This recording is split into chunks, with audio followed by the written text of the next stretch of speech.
Guys, welcome back on YouTube channel. आज अपने channel के ऊपर एक्सरसाइज 5.4 स्टार्ट करेंगे। जितने भी क्वेश्चन हमारे से हो सके हम उतने कर लेंगे। ठीक है, आज हमारी एक्सरसाइज 5.4 है, मतलब इंट्रोडक्शन ऑफ यूक्लिड ज्योमेट्री की आज लास्ट एक्सरसाइज है, वो भी एनसीईआरटी एग्जाम्पलर की। अच्छा, इसमें शॉर्ट क्वेश्चन नहीं, इसमें लॉन्ग टाइप आंसर क्वेश्चन आते हैं। सबसे बड़ी बात तो है ना, इसमें लॉन्ग टाइप आंसर क्वेश्चन आते हैं। आप क्वेश्चन देख के लग ही रहा होगा ये क्वेश्चन है, सिर्फ आंसर नहीं है ये क्वेश्चन नंबर फर्स्ट।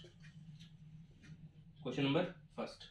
अच्छा, इस क्वेश्चन में देखो, सबसे पहले गिवन क्या है हमें ना, रीड द फॉलोइंग स्टेटमेंट। ये स्टेटमेंट है, यहां तक स्टेटमेंट है और यहां से नीचे हमें सॉल्यूशन दे रहा है इनको कि क्या क्या हम सॉल्यूशन दे सकते हैं इनको। ठीक है, अच्छा देखो, an equilateral triangle is made up of 3 line segments.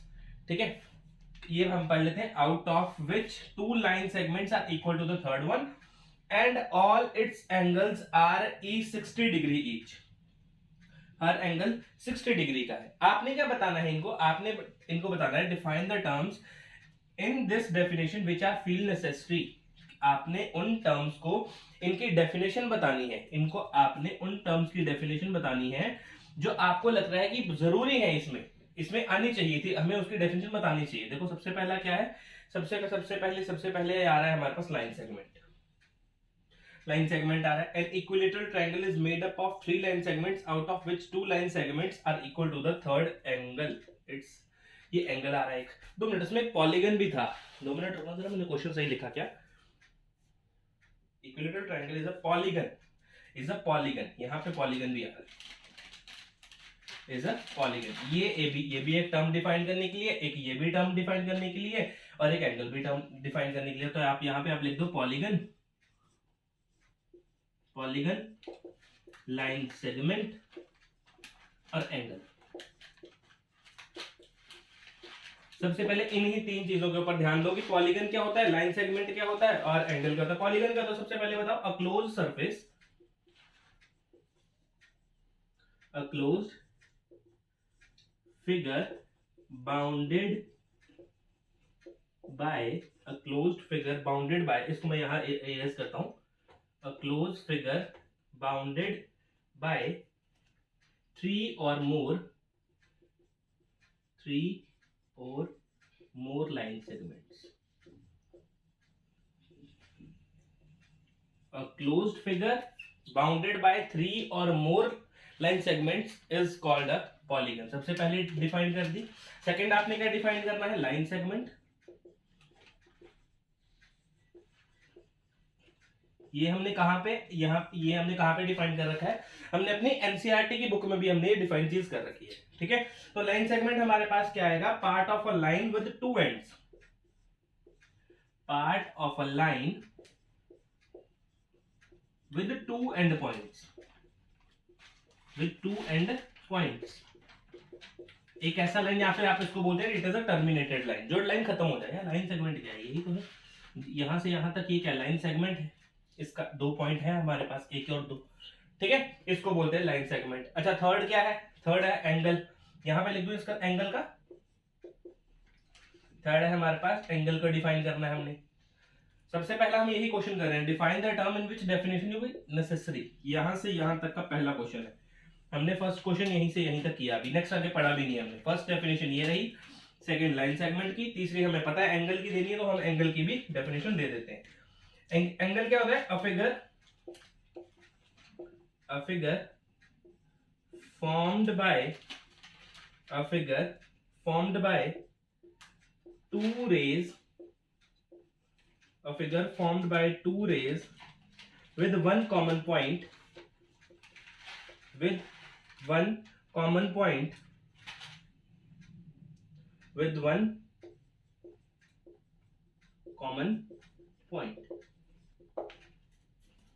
तीसरा ये रहा, फर्स्ट, सेकंड और थर्ड। पॉलीगन का क्या होता है, क्लोज्ड फिगर बाउंडेड बाय 3 और मोर लाइन सेगमेंट्स। सेकंड का क्या होता है, line segment, part of a line with 2 and points, 2 and points के साथ। एंगल क्या होता है, एंगल ये चीज होती है, देखो इसका ये एंगल, ये वाला एंगल होता है ना, और ये इसका इनिशियल पॉइंट बिल्कुल सेम होता है, मतलब कॉमन होता है। यहाँ पे हमने यही लिखा है, a figure form by 2 rays with one common point, इसको बोलते हैं हम क्या बोलते हैं, एंगल बोलते हैं। ठीक है, अच्छा, उसके बाद देखो नेक्स्ट क्या है, नेक्स्ट है are they undefined term in this, इसमें कोई अनडिफाइंड टर्म भी है? अब मेरी बात सुनो, आपको लग रहा होगा कि इस डेफिनेशन में कोई अनडिफाइंड टर्म नहीं है, लेकिन हमने जब इनकी डेफिनेशंस को डिफाइन किया, पॉलीगन, लाइन सेगमेंट और एंगल को अगर हमने डिफाइन किया, तो हमारे पास दो अनडिफाइंड टर्म मिली। ठीक है, दो अनडिफाइंड टर्म मिली, तो मैं यहां पे लिखता हूं अनडिफाइंड टर्म्स। अनडिफाइंड टर्म्स, इसमें कौन कौन से अनडिफाइंड टर्म्स है, आप सीधा सीधा याद ही रख लो दिमाग के अंदर। आपके पास एक लाइन और सेकंड पॉइंट, इसका कोई भी आपके पास डेफिनेशन नहीं है, इसलिए अनडिफाइंड टर्म हम लाइन और पॉइंट को बोलेंगे। ठीक है, ये था हमारा दूसरा, are they undefined term in this, ये था हमारा दूसरा पार्ट। अच्छा, मैं इरेज कर देता हूं थोड़ा सा, मैं थोड़ा सा इरेज कर दूं, नोट कर लो आप पॉज करके। अच्छा, इसके बाद तीसरा क्वेश्चन क्या है, तीसरा है हमारे पास, तीसरा है can you justify that all the sides of the angle are equal in an equilateral triangle. सबसे पहले मैं आपको एक बात समझाता हूं, ऊपर देखो यहाँ पे क्या गिवन है, 3 line segments out of which 2 line segments are equal to the third one. देखो यहाँ पे एक्सियोम 1 लग रहा है, 2 line segments are equal to the third one.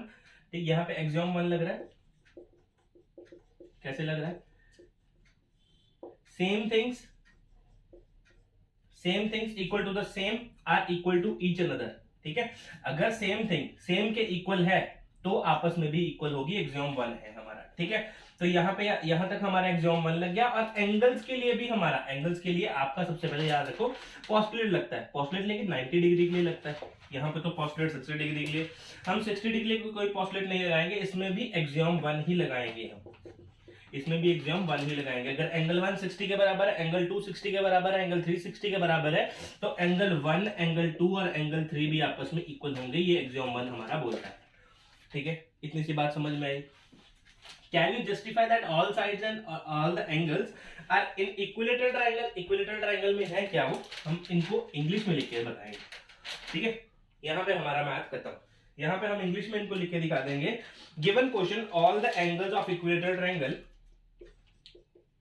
Given question के हिसाब से all the angles of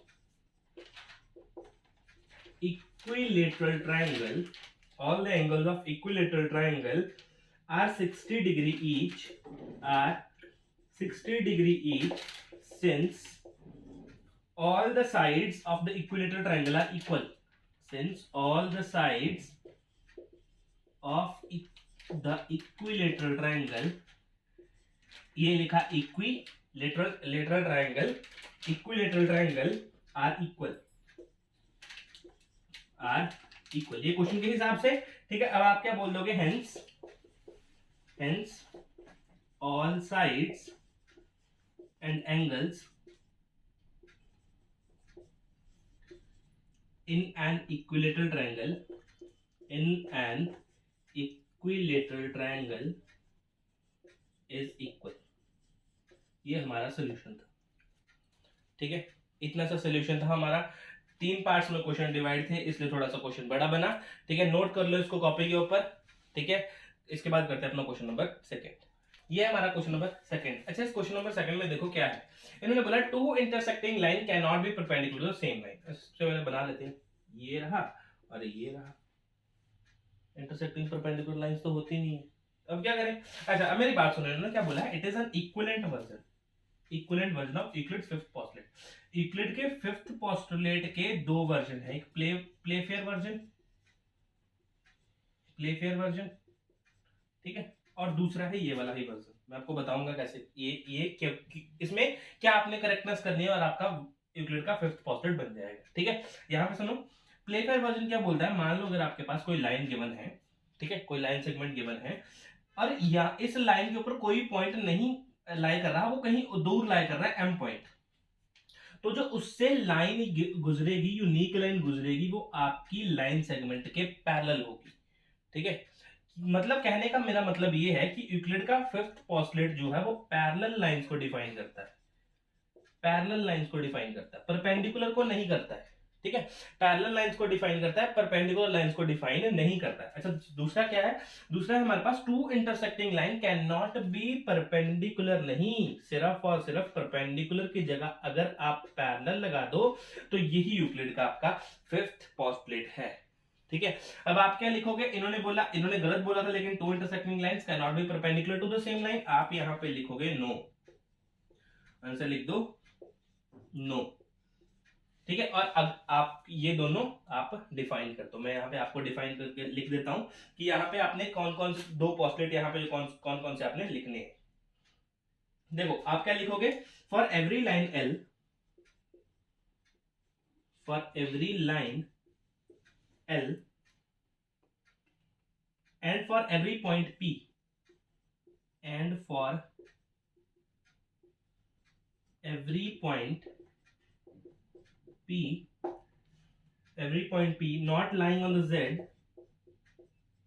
not lying on Z, there exists a unique line, there exists a unique line passing through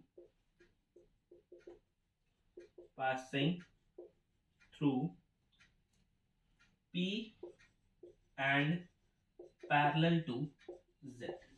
ये Playfair आ गया, ये पहला Playfair axiom आ गया आपका, नो लिखना है, उसके बाद प्लेफेयर डिफाइन कर दो और दूसरे बताइए डिफाइन कर दो। क्या बोलोगे आप, two distinct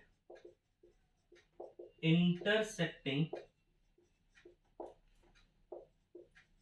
lines can not B parallel to the same line, ठीक है, इतना सा काम था, ये आप नो लिख देना और यहाँ पे बता देना कि ऐसे ऐसे क्वेश्चन सॉल्व हुआ था हमारा प्लेफेयर एक्सियोम। दूसरा एक्सियोम आप ये बात याद रखना, आपका सॉरी पोस्टुलेट जो यूक्लिड का फिफ्थ पोस्टुलेट है वो सिर्फ पैरेलल लाइंस के ऊपर बेस्ड है, ठीक है, पैरेलल लाइंस के ऊपर बेस्ड है, इंटरसेक्टिंग के ऊपर बेस्ड नहीं है। ये हमारा दूसरा क्वेश्चन, नोट कर लो कॉपी के ऊपर। इसके बाद करते हैं अपना क्वेश्चन नंबर थर्ड, ये हमारा क्वेश्चन नंबर थर्ड। अच्छा इस थर्ड क्वेश्चन का दो पार्ट है। सबसे पहला है, for transversal line intersect parallel lines then the corresponding angles are not necessarily equal. अच्छा सबसे पहले क्वेश्चन देखो क्या है, ये है आपका रिलेटिव में question, is the system of axiom consistent. Consistent का मतलब समझो यहाँ पे कि यहाँ पे ना हर जगह ये वाली बात, ये वाली दोनों बातें हर जगह सत्य होनी चाहिए, मतलब हर जगह सच्ची होनी चाहिए ये बात, मतलब कोई भी अगर पोर्शन लें तो वो गलत ना साबित हो आपस में, ठीक है। एक्सियोम का मतलब यही होता है ना, यूनिवर्सल ट्रूथ है एक्सियोम का मतलब। अच्छा देखो मैं क्या कर सकता हूँ, if a transversal intersect parallel, बनाते हैं कुछ, if a transversal intersect two parallel lines, कर दी intersect, then corresponding angles are not necessarily equal. अच्छा कॉरेस्पॉन्डिंग एंगल्स होते कौन से, देखो ये रहा एंगल 1, ये रहा एंगल 2, सेम एंगल्स को कॉरेस्पॉन्डिंग एंगल्स बोलते हैं, सेम एंगल्स। ये देखो ये वाला सेम, ये वाला सेम, अगर मान लो यहाँ पे हो और यही वाला यहाँ पे हो, एंगल 3 एंगल 4, यहाँ पे मैं क्या बोल सकता हूँ, angle 1 is equals to angle 2 and angle 3 is equals to angle 4। ये तो पहले से ही सच्चा है ना, ये तो पहले से ही सच है, हम इसको कुछ और कर भी नहीं सकते, ये तो हमने 8th में भी पढ़ा होता है ज्योमेट्री में, कॉरेस्पॉन्डिंग एंगल्स आपस में हमेशा इक्वल्स होते हैं। तो इन्होंने क्या बोला, if a transversal line intersect two parallel lines then the corresponding angles are not, अगर यहाँ पे ये नॉट नहीं होता तो इसका आंसर यस होता है ना, अगर यहाँ पे नो आ गया है तो आप यहाँ पे लिखोगे नो, और बाकी आपने ये वाली कंडीशन दोबारा से लिख देनी, no if a transversal intersect parallel lines then the corresponding angles are not necessarily equal. ये आगे बिल्कुल सेम आपने उतार देना है, सिंपल यही क्वेश्चन था, ठीक है। आपने इनको प्रूव कर सकते हो, ये लिख सकते हो आप वहां पे, ठीक है। अच्छा ये था ए पार्ट, ये था ए पार्ट। अच्छा बी पार्ट देखो, इफ अ ट्रांसवर्सल इंटरसेक्ट, बनाते थे दोबारा से, ये बना दिया हमने। देखो अब क्या बोला, then the alternate interior angle, alternate interior angle, ये मान लो एंगल 1, ये मानो एंगल 2, ये मानो एंगल 3, ये मानो एंगल 4। अल्टरनेट इंटीरियर एंगल कौन सा होता है, जो अंदर से इस टाइप से बने होते हैं आपस में, ये 1 और 3 आपस में इक्वल होंगे और एंगल 2 और एंगल 4 आपस में इक्वल, इसको बोलते हैं अल्टरनेट इंटीरियर एंगल, ठीक है। अब देखो, if a transversal intersect two parallel lines then the alternate interior angle, ये तो सही बोल रहा है, और then alternate interior angles are always equal, हर बार इक्वल होंगे, आप करके देख लो, चाहिए एक्सियोम सही है, ये एक्सियोम हमारा ट्रुथ है, इसलिए आप लिखोगे यस और ये वाली कंडीशन आगे दोबारा उतार दोगे, यही आपका आंसर होगा थर्ड क्वेश्चन का। ये था ए पार्ट, ये था बी पार्ट। नोट कर लो कॉपी के ऊपर, विद डायग्राम नोट करना, ठीक है, ताकि दिमाग में डायग्राम भी घुस जाए और कॉरेस्पॉन्डिंग और ऑल्टरनेट इंटीरियर एंगल का कंसेप्ट भी घुस जाए, ठीक है। साथ में नोट कर लो इसको कॉपी पे, फिर करते हैं अपना क्वेश्चन नंबर फोर्थ। ये रहा हमारा क्वेश्चन नंबर फोर्थ।